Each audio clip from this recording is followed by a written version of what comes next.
I hate to interrupt this family reunion, but what am I saying? I'm loving it. Professor, what is happening here? You've been a smart rat in the attic for too long, Rokas. Thankfully, your granddaughter brought me right back to you. That is the ex-KGB scum I've been talking about. Did he have the chance to tell you what happened to your father, Milda? What does he mean? Anything that comes out of his mouth is a lie, Milda. Now. You just don't want to believe. But that's not my concern. Enough prancing around. Give me the seal, Rokas, or I'll have to shoot you. A gun in a briefcase. How original. Don't fix what isn't broken, Rokas. Now hand over the seal. You think I'd be foolish enough to bring it here with me? If you shoot me, all is gone. You won't get anything. You're right. We can't afford to lose you. But what if I shoot her? She's expendable. Whoa, I'm not expendable. Wait. The grown-ups are talking now. There are too many people here. Exactly. In a minute, there will be one less. And then, all I'll have to do is to disappear into the crowd. Do you want the classic countdown? Or do you prefer to cooperate without one? What's in it for you? The project was a failure. It wasn't a failure. It just wasn't completed. If I'm going to do anything, I should do it now, while they're bickering. Run!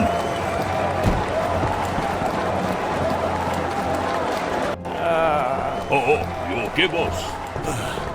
You fool! Get the seal from the old man.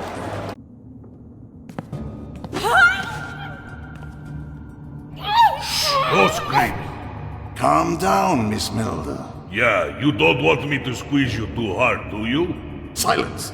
It's me talking now. Sorry, boss. You had a good run. I'll give you that, Miss Milda. But it is time for the professionals to take it from here. We took care of the Gostoto seal. All we need are the other two.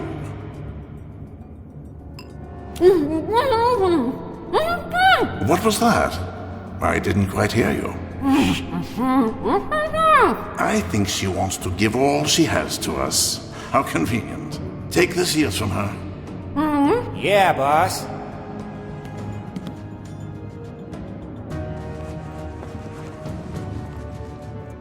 Got him. You know, Miss Milda, you and your father, you both had greed, but no vision. However, I will change the world. Can you even imagine how the power of persuasion combined with today's mass media can change history? Of course you can't. You don't even appreciate the history that is around you. This place you found, for example, it hasn't been open for over 200 years. And you just bop in here for some get-rich-quick scheme. Well, perhaps 200 years later, someone will open it again and find the skeleton of a young girl. Shoot her. Finally. What? You again? Don't step any closer. I'm not going to let you have the crown. You are an incredible nuisance. Answer me this. Why are you here, Miss Milda? What's your real motivation to go through all this trouble? To find out what happened to my dad. Family? An interesting answer, considering yours is so torn apart. But did you ever wonder why the crown was hidden here, in an old temple behind intricate locks? So no one would find it here? Perhaps partially, but not precisely. The crown, for lack of a better term, is cursed. Those who wear it have to accept the consequences. Albertos Gostotos was the first to experience the curse. Skeptical of the crown's nature, he... how do you say it? He gave it a go. His rise to power was magnificent and fast. He died without knowing that his son would be the last of a once mighty family. At least he died happy, right? Après moi le déluge. I like that attitude. Perhaps we have something in common. Radvila the Black was smarter. Instead of wearing the crown himself, he lent it to his cousin Barbora. She became the Queen of Poland, and through her, the Radvila family ruled over the Polish-Lithuanian Commonwealth. Tragically, her life ended with a miscarriage. The grief-stricken monarch never married again, and thus, a dynasty was ended. gave a magical crown to a cousin? That's highly unlikely. Trying to rationalize everything is natural, especially when the truth is uncomfortable. The last one, Launos Sapiega, a man with a vision who considered the people to be worth more than his lineage. So he built schools, helped the poor, and promoted religious tolerance. But once his children started dying, he had a change of heart. I guess such is the curse of a parent.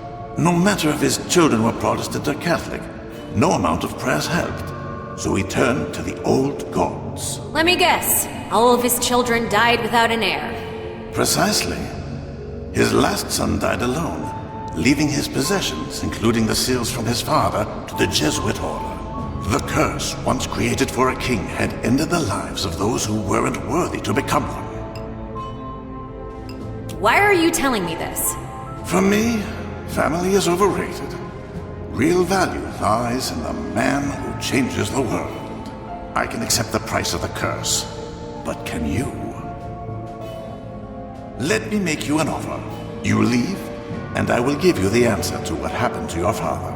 What do you say to that, Miss Milda? Tempting. But the thing is, I don't believe you. Neither your stories, nor your promises. At least I can give you credit for your integrity. Enough talk.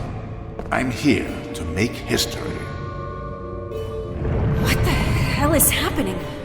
The crown. It's mine. Don't you even think about it.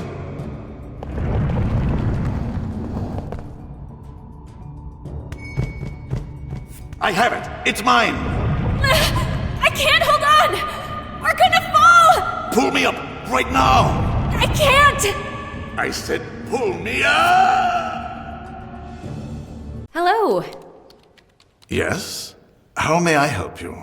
My name is Milda. I'm supposed to meet a history professor over here. Yes. That'll be me. Your friend Joris mentioned you found some text that might have originated in the Grand Duchy. Oh, yeah, Hey, this is a library, not a hen house. Keep the talks to a minimum. Oh, excuse us, madam. We'll be quieter. You were saying? I think the text I found is a lead to the crown of Vytautas the Great. That's impossible. Shh. Oh. Well, an entertaining assumption, but I'd be highly skeptical of such a document. The history of the Grand Duchy of Lithuania is my specialty and passion, and I'll do my best to help. Of course, first, I'll need to see the text. Shall we? Any idea what this text could refer to? Let's see. Yes, that's quite interesting. What is? If the translation is accurate, with my best guess, I would date it to around mid to mid-late 18th century. How can you tell? Well, let's take a closer look. What are the keys and the crown mentioned here? That's rather confusing, to be honest. Looking at the whole note, all the evidence suggests it was written by a member of the Jesuit order. What does the Jesuit order have to do with this? The order was disbanded not too long after this was written. Perhaps these are metaphorical keys, leaving the crown, or in other words, the king, in the hands of other denominations or religions. What is the Great Fire? I believe the writer is talking about the Great Fire of Vilnius that happened in 1749. So the note must have been written soon after this date. Do you know who the Grand Architect could be? Well, from the contents of the note, I can say with fair certainty that it is Johann Christoph Glaubitz. He was one of the most prominent architects in the Grand Duchy and the founder of the Vilnian Baroque style. What are the different gods mentioned in the translation? Many religious houses were damaged after the fire in the mid-18th century. That gave an opportunity for the architect to rebuild those houses of worship, regardless of their religion. Thus, perhaps, the mention of different gods. This manuscript doesn't really demonstrate much. Oh, this is not a part of the manuscript itself. This note is obviously a message that was attached to a larger document. What's in the larger document? Can't say for sure, but the note suggests it might be a catalog of different houses of worship. All right, I think that's it. Thank you. Always a pleasure to help out those who seek knowledge. As you can see, anything can be found in the annals of history. You mean annals of history? What did I say? Never mind. Well, I'll be here for a couple more minutes, so feel free to ask if you need more historical insights. Great, will do.